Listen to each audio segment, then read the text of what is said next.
R এই মুহূৰ্তত অসমৰ প্ৰত্যেকগৰাকী জনতালৈ দিবলৈ ওলাইছো ডাঙৰ খবৰ। আজি হৈছে 22 জানুৱাৰী। আজি অসমৰ লাখ লাখ দুখীয়াসকললৈ কেইখনমান চৰকাৰী আঁচনি লৈ দিবলৈ ওলাইছো ডাঙৰ খবৰ। তো যিসকল মানুহে ভিডিঅ'টোত ক্লিক কৰিছে অনুগ্ৰহ কৰি ভিডিঅ'টো স্কিপ নকৰি প্ৰথমৰ পৰা শেষলৈ চাই থাকিব, কিয়নো এইটো ভিডিঅ'ৰ মাজত PM কিষাণ আঁচনিৰ পৰা SHG গোটৰ মহিলাসকললৈ কেইখনমান গুৰুত্বপূৰ্ণ খবৰ প্ৰদান কৰিম।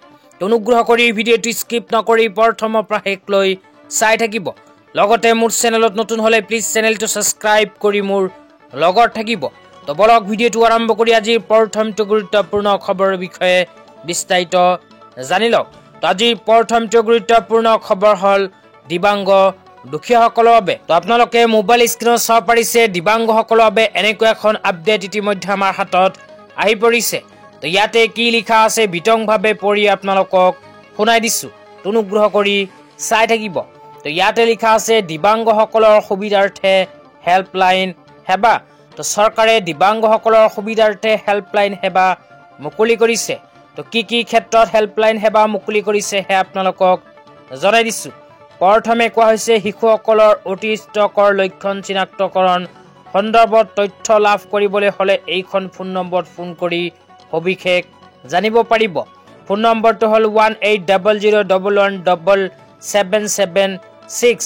তাৰপিছত কোৱা হৈছে মানসিক সমস্যা, বিশেষ শিক্ষা ব্যৱস্থা, ব্যক্তিগত থেৰাপি, কথা কোৱা থেৰাপি, জিঅ'থেৰাপি আদি সন্দৰ্ভত তথ্য লাভ কৰিবলৈ হলে 180057264222 এইটো ফোন নম্বৰত ফোন কৰি সহায় লাভ কৰিব পাৰিব। তাৰপিছত 3 নম্বৰত কোৱা হৈছে সাহায্য আৰু সাহায্যমূলক সেৱা সন্দৰ্ভত তথ্য প্ৰদানৰ বাবে 18001805.29 এইটো ফোন নম্বৰত ফোন কৰি আপোনালোকে সবিশেষ জানিব পাৰিব। তাৰপিছত কোৱা হৈছে ঋণ আঁচনি, দক্ষতা বিকাশ প্ৰশিক্ষণ, দিব্যাংগ স্বাৱলম্বন যোজনা, বিশেষ মাইক্ৰ ফাইনেন্স যোজনা আদি সন্দৰ্ভত তথ্য লাভ কৰিবলৈ হলে 1800114515 নম্বৰত ফোন কৰি সবিশেষ জানিব পাৰিব। তো দিব্যাংগসকলে যদি চৰকাৰী আঁচনিত আবেদন কৰিব বিচাৰে বা চৰকাৰী আঁচনিৰ বিষয়ে জানিব বিচাৰে তেন্তে এইখন ফোন নম্বৰত আপোনালোকে ফোন কৰিব। তো ফোন নম্বৰটো আপোনালোকক আকৌ জনাই দিছো, অনুগ্ৰহ কৰি ভিডিঅ'টো স্কিপ নকৰি প্ৰথমৰ পৰা শেষলৈ চাই থাকিব। তো ফোন নম্বৰটো হল 1800114515।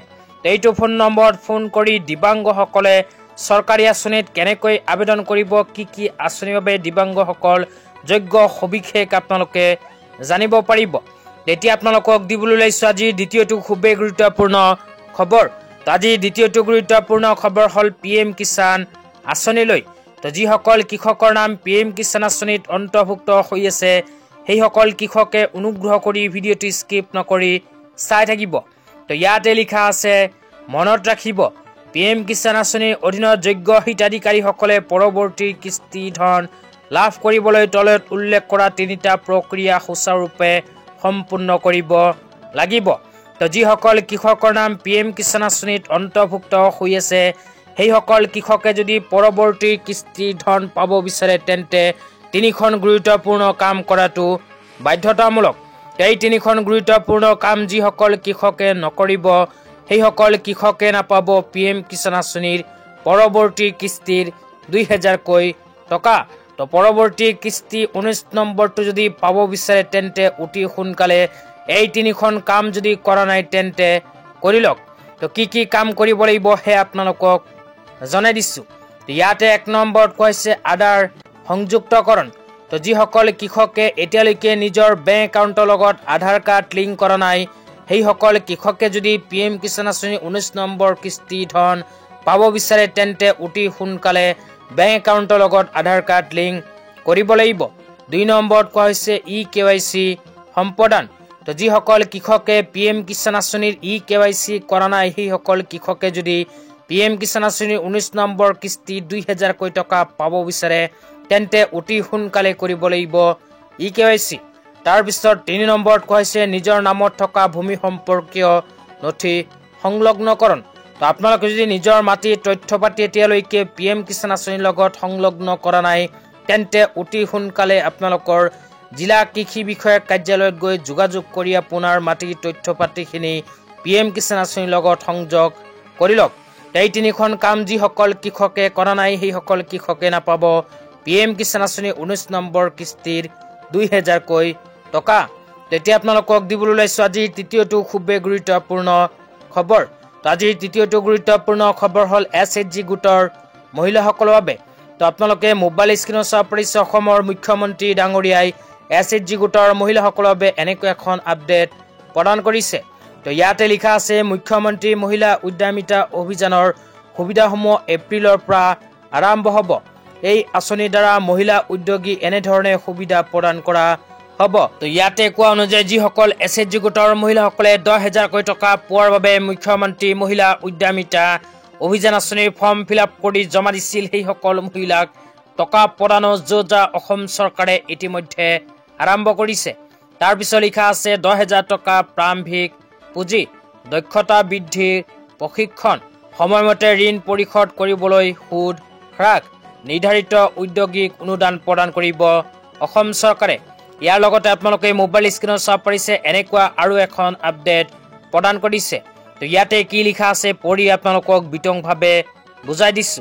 তো ইয়াতে লিখা আছে নাৰী শক্তিৰ সবলীকৰণ, মুখ্যমন্ত্ৰী মহিলা উদ্যমিতা অভিযান MMMUA। মুখ্যমন্ত্ৰী মহিলা উদ্যমিতা অভিযানৰ অধীনত আমাৰ মহিলা উদ্যোগীসকলৰ বাবে এখন বিশেষ ঘোষণা। 27 লাখৰ অধিক মহিলাই 10,000 টকাৰ মূলধনী সাহায্য লাভ কৰিব। ইয়াতে কোৱা অনুযায়ী যিসকল SHG গোটৰ মহিলাই 10,000কৈ টকা পোৱাৰ বাবে মুখ্যমন্ত্ৰী মহিলা উদ্যমিতা অভিযান আঁচনিৰ ফৰ্ম ফিল-আপ কৰি জমা দিছিল সেইসকল মহিলাৰ ভিতৰত 27 লাখতকৈ অধিক মহিলাই লাভ কৰিব 10,000কৈ টকা। তো ভেৰিফিকেশ্যনৰ সময়ত যিসকল মহিলা এলিজিবিলিটি ক্ৰাইটেৰিয়াৰ ভিতৰত পৰা নাই সেইসকল মহিলাৰ নাম ইতিমধ্যে কৰ্তন হৈছে। কেৱল 27 লাখ মহিলাসকলেহে লাভ কৰিব 10,000কৈ টকা। তাৰপিছত কৈছে 27 লাখৰ অধিক মহিলাৰ বাবে 2 দিনৰ ক্ষমতা নিৰ্ধাৰণ কাৰ্যসূচীৰ আয়োজন কৰিব অসম চৰকাৰে। ইয়াৰ লগতে 3 নম্বৰত কৈছে প্ৰতিটো সম্প্ৰদায় কেডাৰৰ বাবে 15,000 উদ্যোগিক পুঁজি প্ৰদান কৰিব অসম চৰকাৰে। আত্মসহায়ক গোটৰ মহিলাসকলে 15,000কৈ টকাৰ আৰ্থিক সাহায্য কিন্তু আকৌ লাভ কৰিব। তাৰপিছত একেবাৰে শেষত কৈছে 50,000 টকালৈকে ঋণ সময়মতে পৰিশোধ কৰা আত্মসহায়ক গোটৰ সদস্যৰ বাবে 5% সুদ ৰেহাই প্ৰদান কৰিব অসম চৰকাৰে। তো যিসকল আত্মসহায়ক গোটৰ মহিলাসকলে 50,000 টকা পৰ্যন্ত ঋণ লৈছিল সেইসকল মহিলাই যদি সময়মতে ঋণ পৰিশোধ কৰে তেন্তে সুদৰ ক্ষেত্ৰত 5% পৰ্যন্ত ৰাজ সাহায্য লাভ কৰিব। লগতে আত্মসহায়ক গোটৰ মহিলাসকলক 10,000কৈ টকাৰ প্ৰথম কিস্তি অহা এপ্ৰিল মাহৰ পৰা অসম চৰকাৰে প্ৰদান কৰা আৰম্ভ কৰিব। এতিয়া আপোনালোকক দিবলৈ লৈছো আজি চতুৰ্থটো খুবেই গুৰুত্বপূৰ্ণ খবৰ। আজি চতুৰ্থটো গুৰুত্বপূৰ্ণ খবৰ হ'ল পঞ্চায়ত আৰু গ্ৰাম উন্নয়ন বিভাগৰ ফালৰ পৰা প্ৰদান কৰা এখন বিশেষ আপডেট লৈ। তো ইয়াতে কি লিখা আছে বিতংভাৱে আপোনালোকক জনাই আছো, অনুগ্ৰহ কৰি ভিডিঅ'টি স্কিপ নকৰি চাই থাকিব। তো ইয়াতে লিখা আছে পঞ্চায়ত আৰু গ্ৰাম উন্নয়ন বিভাগৰ চৰকাৰী কৰ্মচাৰীসকলক এককালীন সাহায্য প্ৰদান কৰিলে অসম চৰকাৰে। তো কোনবোৰ চৰকাৰী কৰ্মচাৰীসকলে সাহায্য লাভ কৰিলে সেয়া আপোনালোকক বিতংভাৱে জনাই দিছো। অনুগ্ৰহ কৰি ভিডিঅ'টো স্কিপ নকৰি প্ৰথমৰ পৰা শেষলৈ চাই থাকিব। তো ইয়াতে 1 নম্বৰত কৈছে কৰ্মৰত অৱস্থাত পৰলোক প্ৰাপ্তি হোৱা ঠিকাভিত্তিক কৰ্মচাৰীসকলৰ অৱদানক কৃতজ্ঞতাৰে সুপুৰি পঞ্চায়ত আৰু গ্ৰাম উন্নয়ন বিভাগৰ এক প্ৰাৰম্ভিক প্ৰয়াস। তাৰপিছত কৈছে এই পদক্ষেপৰ জৰিয়তে দ্বিতীয় পৰ্যায়ৰ বিভাগটোৰ 96গৰাকী প্ৰয়াত ঠিকাভিত্তিক কৰ্মচাৰীৰ নিকট আত্মীয়ই লাভ কৰিব 5 লাখ টকাকৈ এককালীন সাহায্য। অসম চৰকাৰৰ ঘোষণা অনুযায়ী 96গৰাকী প্ৰয়াত ঠিকাভিত্তিক চৰকাৰী কৰ্মচাৰীৰ পৰিয়ালে লাভ কৰিব 5 লাখ টকাকৈ আৰ্থিক সাহায্য। পঞ্চায়ত আৰু গ্ৰাম উন্নয়ন বিভাগৰ ঠিকাভিত্তিক কৰ্মচাৰীসকলে কৰ্মৰত অৱস্থাত যদি মৃত্যু হৈছে তেন্তে সেইসমূহ কৰ্মচাৰীৰ পৰিয়ালে 5 লাখ টকাকৈ আৰ্থিক সাহায্য লাভ কৰিব। আজি ইমানেই। ভিডিঅ'টো চাই কেনে পালে নিশ্চয় এইটো ভিডিঅ'ৰ কমেণ্ট বক্সত কমেণ্ট কৰি জনাই দিবলৈ নাপাহৰিব।